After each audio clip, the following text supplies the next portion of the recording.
Y'all ready to rock? Awesome.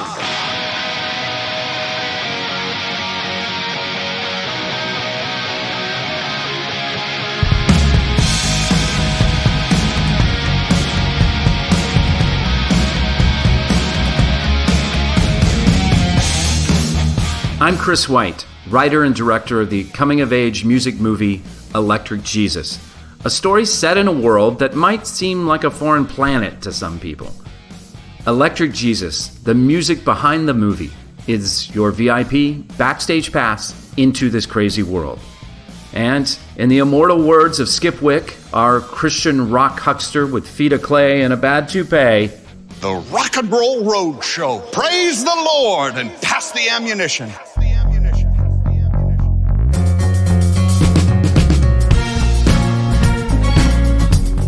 Episode 1, Music, Memory, and Mixtapes.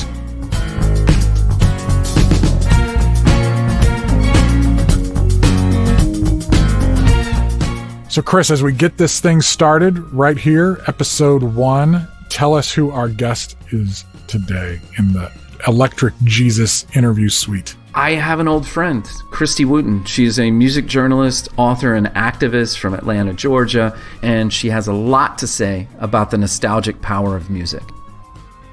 Okay, Kristi, I want to know from you, I want you to describe the perfect mixtape. Is it a 60-minute or a 90-minute cassette? Well, first of all, thank you for having me. And the mixtape concept, of course, has had several iterations. As we were growing up, you would record them usually by taping songs off the radio. You may not have even owned the record, so you had to wait for that song to come on the radio and be there ready with your cassette to record it. And then, of course, you spliced all those together to make a tape of everything that you loved, so you didn't have to sit through the junk you didn't want to hear on the radio. So that was kind of the origin of that. But in terms of the perfect mixtape, I would definitely say it would be a 90-minute cassette. 45 each side. 45 each side. Yeah, that's right. Yeah. 30 minutes is never enough to make a complete statement. Well, what's the statement? You call it a statement. What is a mixtape statement? It's like any metaphor for life. I mean, a tape has two sides, right? Why would you not want to use that to make a statement on each side? So usually I would, if I was making a tape, and they can go together, but they could be chronological. They could be, one side could be a certain mood and the other could be something else, or they could be very pointed, especially if you make a tape for a friend, family member, or lover, or whoever you're making a tape for. You can relay a lot of messages in 45 minutes on each side. So well, yeah, so who it's for is important. You could be making it for yourself or your crush or your parent, a friend. That matters. I'd even forgotten about making mixtapes for myself, just the music that I would want to listen to. I think that's where today's playlist, which I do consider to be, grandchildren of the mixtape, I think that we usually always start playlists for ourselves. It feels like a very self-propelled activity to drop and drag the songs. And I think it's a little harder to keep the other person always in mind when you're doing that, because you're so caught up in being able to stop and start and listen and mix and make sure the intro and everything. You didn't have that luxury when you were recording things on a cassette. That's right. So I think that playlist is much more of a self, making it for yourself concept. I was going to say, I remember making mixtapes for a girl, and it didn't work out. Like, it didn't land. She didn't respond the way I thought she was going to respond. But man, it was a great tape. And she gave me the tape back in the hallway at school and said, "Yeah, I don't understand this at all." And she handed it back. And I thought, what? Like, I put my heart, that this is me on plastic like this. And you're just handing it back to me. And I had it. And then another girl came along and I thought, well, maybe I should give this tape to her. But it felt wrong. Like, I needed to go through the process again and make a different mix because it felt wrong for me to actually reuse that tape for a different girl. And I remember thinking at the age of whatever that was, this would be like 15, 16 years old. What is wrong with me? Like, even at that age, like that I had actually gone through and been rejected and I still couldn't reuse that tape. What do you suppose is the psychology of that? I wonder. Well, I know what the psychology is. It's because you're like the biggest music nerd I've ever met, and you're also you were trying to honor your relationship with the one who rejected you, and so it was loyalty. It was loyalty. Kristi, do you remember when you would be making a tape, or eventually it became mixed CDs or something? CDs weren't like tapes. You had to, if you were lining up tracks on a mixtape, you would have to sit there and listen to the songs. Like it was an analog world. And so you would listen to the songs and anticipate what I'm going to put on here next. It was kind of a very live in the room kind of experience of listening to music, wasn't it? It was. And I would liken it to any other sort of homemade gift you might have made at that time.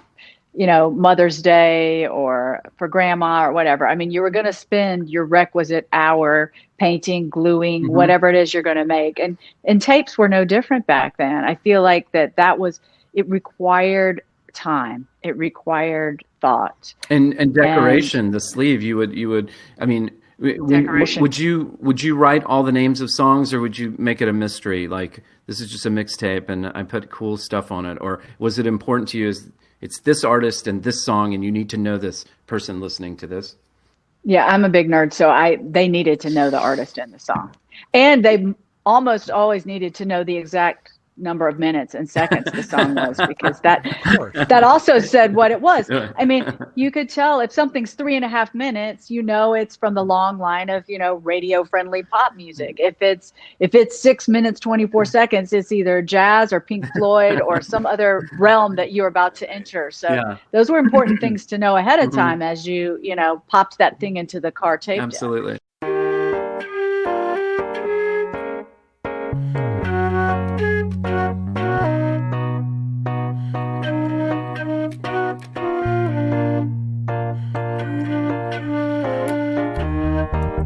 Well, let me ask you this. Why is pop music or rock music the music of our youth? Why is it so powerful? Why does it stay with us? And maybe is it extra powerful to Gen Xers, our generation?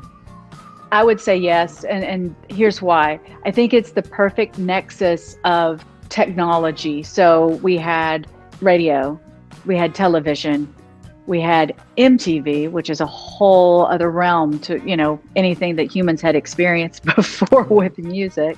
And of course, all of that was a big marketing ploy for the record companies. So it was sort of dressed up in all the Mad Men language and visuals and things like that to sell it to us.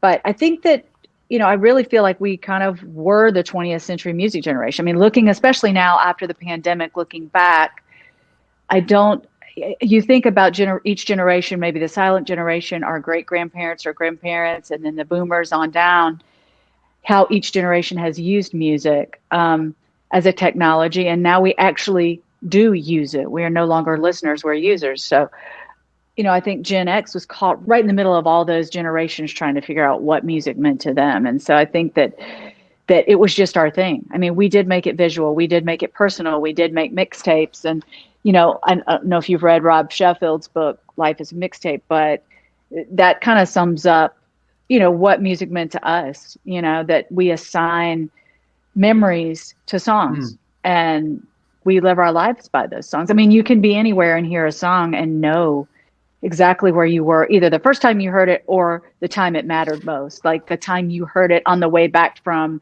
a swim meet and, you know, you're eating a popsicle and your mom's telling you to not let it drip on the back seat of the car. So, you know, like you can remember songs based on where you were. And I think that not every generation had that perfect mix of visuals and location and things. You know, that music was with us everywhere we went, in stores, cars, everywhere. Yeah, it was portable and transportable. The Walkman was just a huge thing that we could just walk around with it in our ears.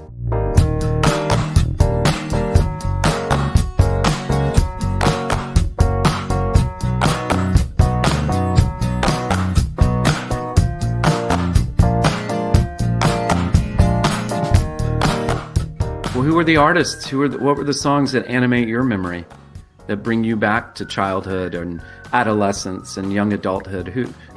Give us some highlights. I know there's hundreds, but for me, it was my first memories of listening to WFBC FM, obviously in Greenville, but with Stevie Wonder, and by then Paul McCartney's solo stuff on the radio. So the Beatles were still on the radio too, even though they had broken up. But I mean, really just sort of that solo Beatles stuff that was all over FM in the very early 70s, and Stevie Wonder, and the last sort of end of the 60s Motown, all those big hits were still being played on the radio. And of course, Marvin Gaye's What's Going On album came out when I was an infant, but I think that was like a gigantic album that loomed large throughout my whole childhood.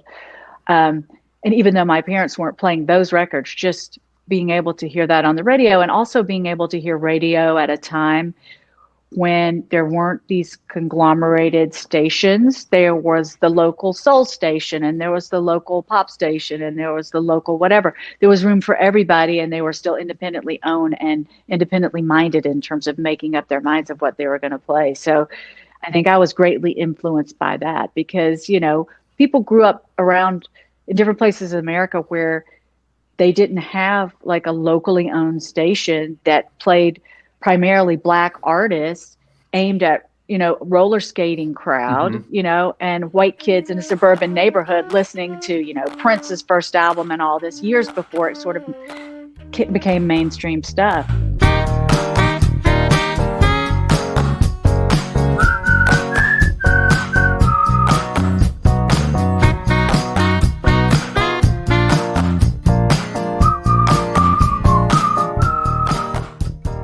And as you became a teenager, Kristi, how does music start, and artists, and I guess the presentation of the artist and the music start helping you create your own identity and your own idea of yourself in the world?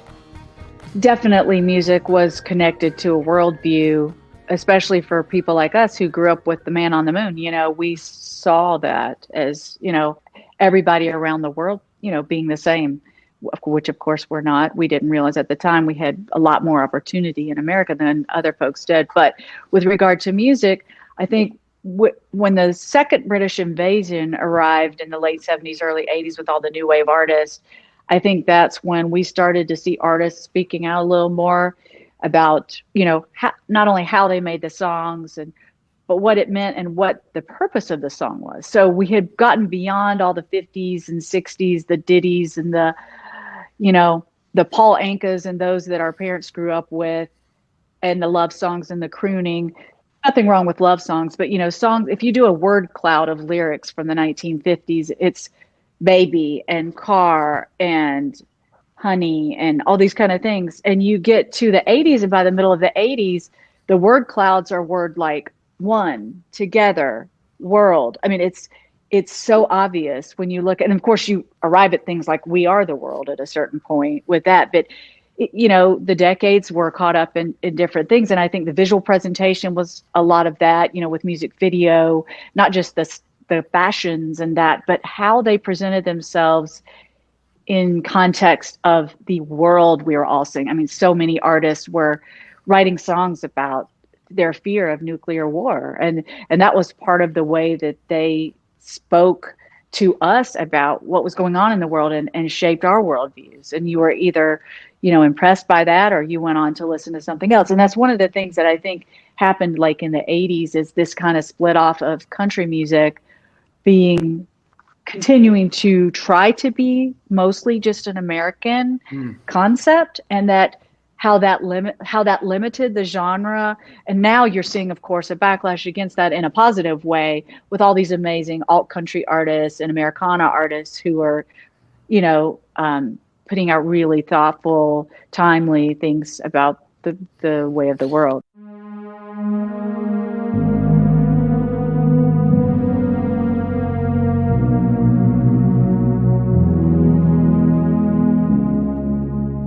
Do you have any memory of the first time you walked into a record store, or even if it was like Kmart, and you purposed to buy like a 45, an LP, or even a cassette? What were you buying?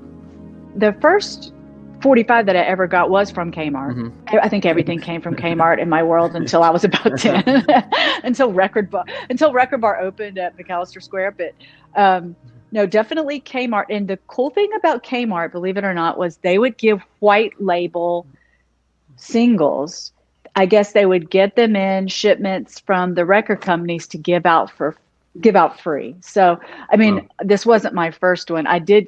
My first single was Ringo Starr's Photograph that my cousin bought me at Kmart when I was about 4 years old. But the first one I remember getting really excited about is in the checkout line at Kmart. They had a stack of white label singles for Earth, Wind and Fire's September. And so they were handing them out, and I still have that white label. And I remember we used to carry our 45s in a little box to take to the skating rink, as if the guy at the skating rink didn't have a copy of September. You know what I mean? But when they played your copy where you had written your name on the label, that was what was special. It didn't matter if you'd heard it a million times, but when they played your copy. So that's where we get into this idea too of music ownership and how much more that sort of strengthened the relationship of our generation to music, because, you know, it was babysitting money or allowance or whatever. It meant something, and meant enough to us that we wanted to sacrifice some of that to have it in our possession.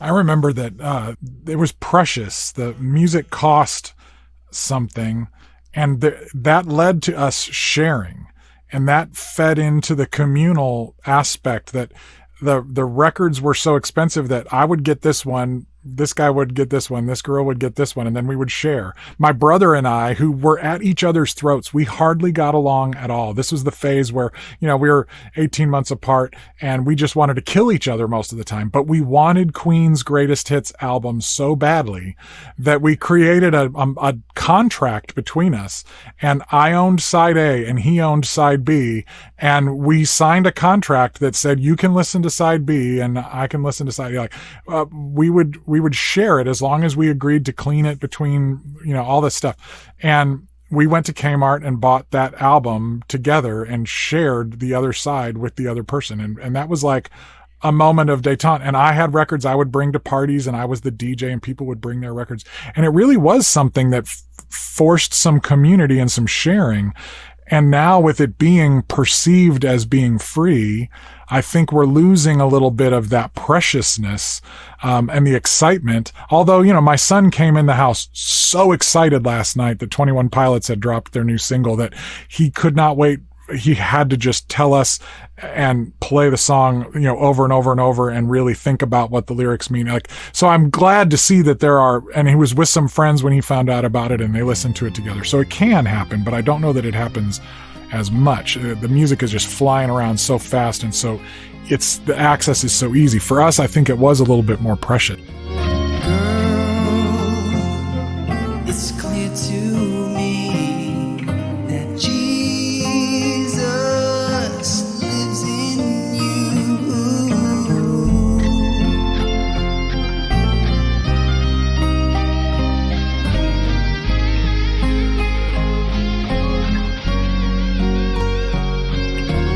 And I can see his face in everything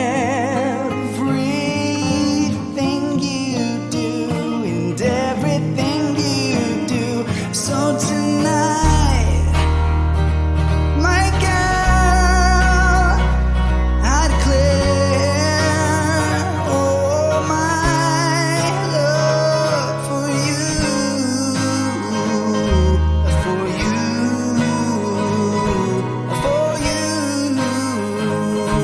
and I love Jesus too. You know, just going to this idea of music is the time machine. It certainly is for me. It certainly animates the idea of the movie. Electric Jesus is a memory movie that's set to music in a lot of ways. As we come to the present, how does pop music, rock music, new and old, how does that work in your daily life now?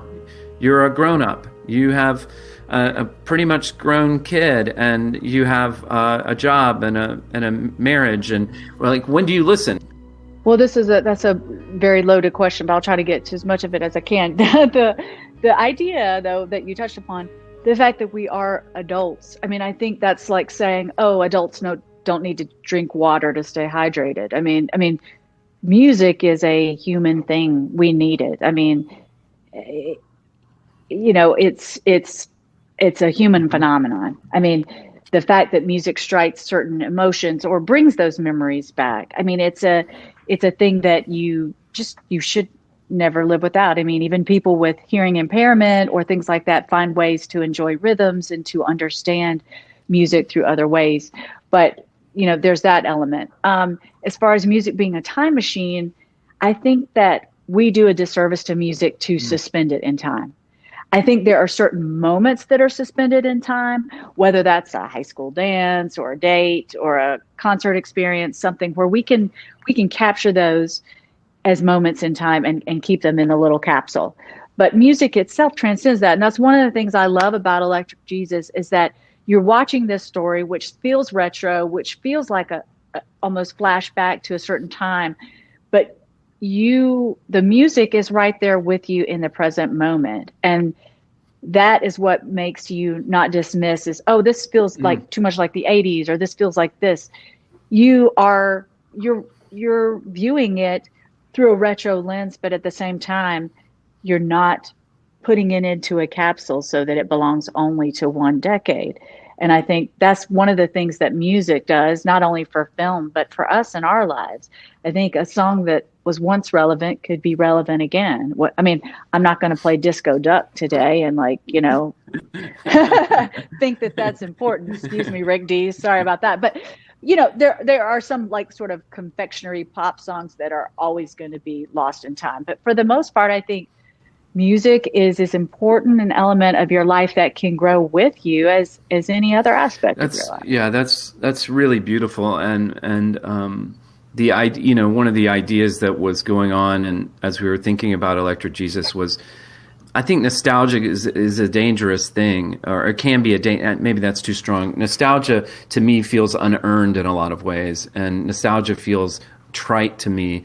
And I love what you're saying about how, and maybe that's why it does feel trite, because nostalgia does put something in a time capsule for us to maybe almost fetishize, to go to it and keep it there and then come back to reality. Whereas September by Earth, Wind and Fire always sounds like a brand new song every time I hear it. And if you actually listen to it in September of a year, it feels like a discovery every year. It's like, oh yeah, we can listen to September today.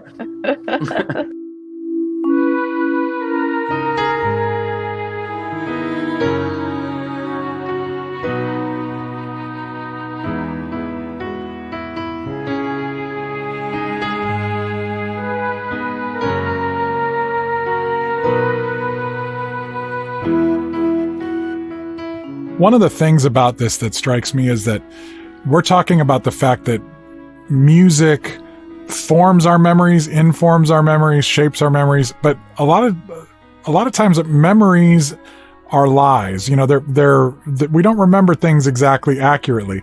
What's interesting to me is when I go back and I have these nostalgic moments with some of the music, I'm also remembering that part of why a lot of us were doing this punk, metal, rock, alternative music with kind of a faith angle to it was that we were reacting against some of the dishonesty of MTV when we were saying, you know what, actually, when you treat girls that way, that's not good. I'm interested in this idea of memory not always being honest or accurate, and music not always being honest or accurate, but that somehow in the nexus of that, we can still find some value in how we learn about our own growth and how we reflect on where we've come. And when we go back there, some of this stuff, I think we really run a risk when we romanticize it too much. There's some learning to do when we go back into those memories, I think.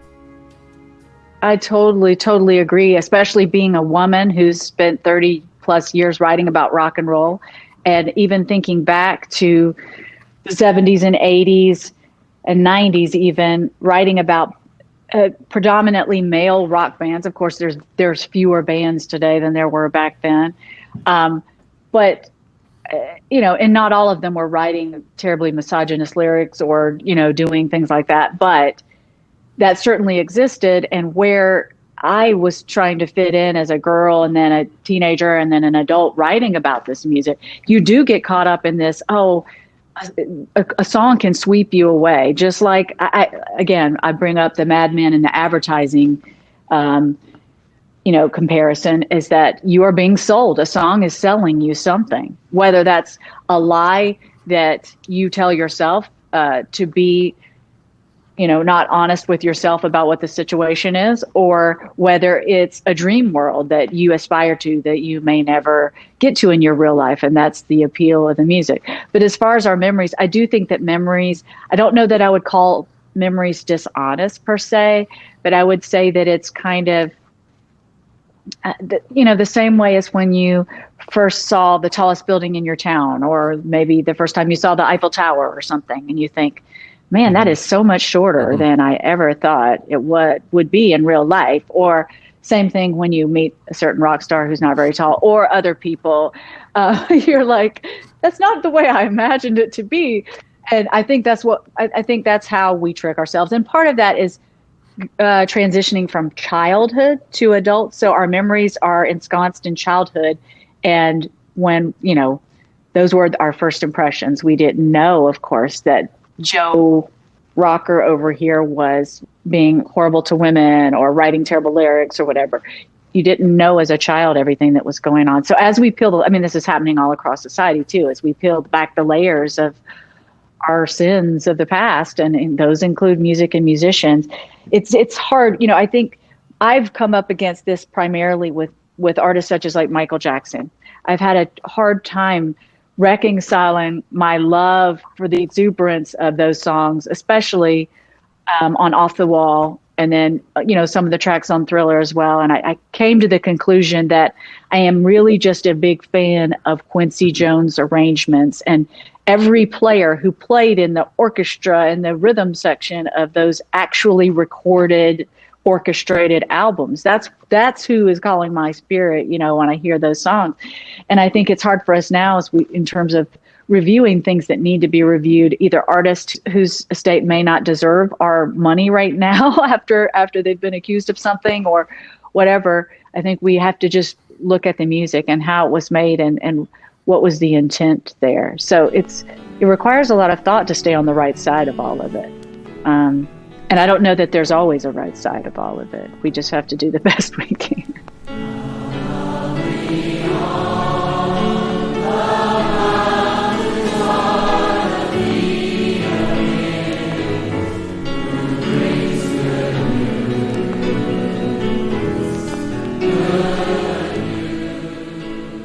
Kristi, did you have any interaction with what we would call CCM or Christian music when you were a teenager or growing up at all? No, not really, because you weren't evangelical. Your family was like Episcopal or something, right? Yeah, and so that was not really on my radar. Now, of course, with Greenville's, and I know you and I are almost exactly the same age. I might be a year older than you, Chris, but you had to go to a specific type of church to be exposed to that back then. It wasn't as, there wasn't the big mainstream Christian radio stations that there are now, reaching big wide audiences, or at least not in Greenville. I don't remember that, because you had like sort of the WGGS and the old timey gospel barbershop quartets. Those were still on TV. That was the stuff that was happening kind of in that Bob Jones choir. Bob Jones would have every Sunday the choir out by the, they would film them and stuff like that. So I was much more exposed to all of that. And of course, as a choir singer myself in high school, and of course at Furman, I was more into the historical Christian text and music that choirs were doing, and none of real. I did, in order to play, for me as Episcopalian to play basketball at the Baptist church, I went to Episcopal church on Sunday morning, but went to Baptist church Wednesday and Sunday night. And I was in the Baptist church choir on Wednesday night because it was just like adjacent to basketball. So that was it. I don't remember hearing.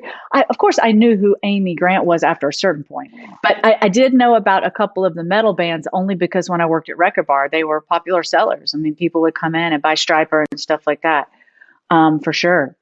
I grew up Episcopalian as well. And what's interesting is that I was not familiar with the Baptist evangelical subculture, but I remember reading an interview with T-Bone Burnett, and he's Episcopalian. And I was like, well, that's interesting. And I found the whole world of artists who were Christians, but were in the mainstream, like The Call and U2. And I started to really actively look for that. And so when I started True Tunes, I was, 16 years old. I did it as an Episcopalian kid who was raised with a kind of a different way of kind of looking for God everywhere and not looking to create an alternate reality. It was more like the truth is kind of out there, and God had created all good things. And then it was only after True Tunes got successful that I found the alternate world of evangelicalism and the people that got really upset when they wanted their own separate world. And when you brought things over, Bruce Coburn from Canada was one of our favorites, Midnight Oil from Australia. There were so many artists that were in the quote unquote real world that were talking about this stuff. And Springsteen was loaded with biblical stuff, and Dylan was loaded. So to me, that was all part of it. But, for those of us who grew up in that kind of tradition, it was unfortunate that there weren't more people in the Episcopalian or the Lutheran or the Presbyterian world that were teaching the young people about so that there wasn't more of an intentionality, because I think that conversation could have really helped the faith-oriented music world have a richer fabric instead of it just being like a bubble that existed over on one side. It was a missed opportunity. I really feel like I love what you just said about all those artists. I still today find it will shock me. I will be listening to something, and then I've connected with so many musicians over the years through interviewing them, and now we're like all on Instagram together. So I'll be like, scrolling down, and somebody who's made a random hit 20 years ago is like liking my photo, and I'm thinking, and I'm seeing their posts, and I'm thinking, gosh, this person is like a super Christian acting person. Like they've got all the iconography and the lingo and the this and that. And like, how did I not know this? And then you go back and you look at their lyrics and you're like, holy cow. I think all those things will eventually find each other. I think that's the way the world works. And I think that nothing should have a box around it. For sure. Well, thank you for being with us. I'm glad you got to meet my friend John. John, I'm glad you got to meet my friend Kristi. I can't believe we haven't met before now. We have so many friends in common. It's crazy. I know. I'm so excited to be connected with you, and thank you for this. It's so therapeutic to be able to talk about film and about music, and those are things that we need right now more than ever, in my opinion. So thank you for the opportunity. It would be so great if you would make us a Spotify playlist, a mixtape, as it were. And I would just say, because our movie is a coming-of-age story, I would love to hear a soundtrack for your own coming-of-age story, for Kristi's. That's what I'm looking for. Yeah. And we'll share it in the show notes, because I'm sure everybody would want to hear it. I certainly would want to hear it. I know you have great taste, so it'll be a great collection.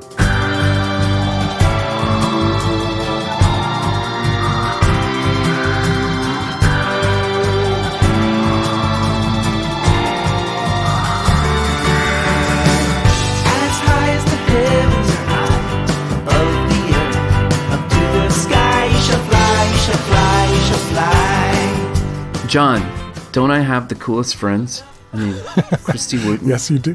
And now you guys, so you guys go back farther than I thought. You're talking high school or? No. Well, I met her like really early in college, so we were pretty young. Okay. But yeah. We've been friends a long time, and I think the cool thing about the Electric Jesus podcast, the music stuff we're doing, is that most of the people that we're going to hear from here on out are cool people that you introduced me to. But I thought. Yeah. It's kind of a power play on my part to be introducing you I love it. To a super cool person as we get out of the gate and everything. Yes, I'm excited to get to know her. Yeah, she's great. And yeah, she has interesting. I like anybody who's a proponent of Gen X and the brilliance and the awesomeness of our generation, but Kristi really has puts a lot of thoughtfulness into that, and it's really makes an interesting case for how music became so important to us in our generation. And then, of course, that ends up feeding those of us who were listening to Christian rock music in the 80s. Maybe it gives some of the an understanding of some of the power that had for us. Right. Now, as we're looking forward to the rest of this first season of the Electric Jesus podcast, and we're thinking about music as memory and the way music forms our memories and mixtapes and all that kind of nostalgia to an extent, but there's something more to it. It's good to have a conversation like this to kind of get us started. And then as we're looking forward, we've got artists we're talking to, we've got producers, we've got songwriters, we've got a lot in store for people. So it's going to be quite an adventure. I'm really excited for people for the mixtape to start rolling. Yeah, exactly. And we'll make sure I think we've got a good, we're not only talking to artists, we're not only talking to musicians, we're trying to bring some fans and some smart, thoughtful people that have opinions and ideas about the whole world that Electric Jesus is the sandbox, as you like to say, that we're playing in.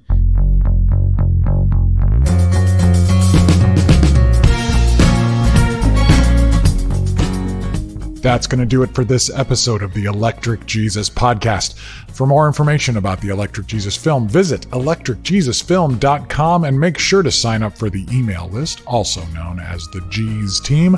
You should also check out the Electric Jesus YouTube channel and Facebook groups for great behind-the-scenes videos, updated information about the film, and more. All links are available on the show notes page. This podcast is produced by myself, John J. Thompson, and Bruce A. Brown for Gyroscope Productions and is intended for the private use of our listening audience. Everything on the Electric Jesus podcast is used by permission or under fair use provisions, and with the exception of previously copywritten materials, is the intellectual property of Blue Tape Records, LLC, and is protected by U.S. copyright law.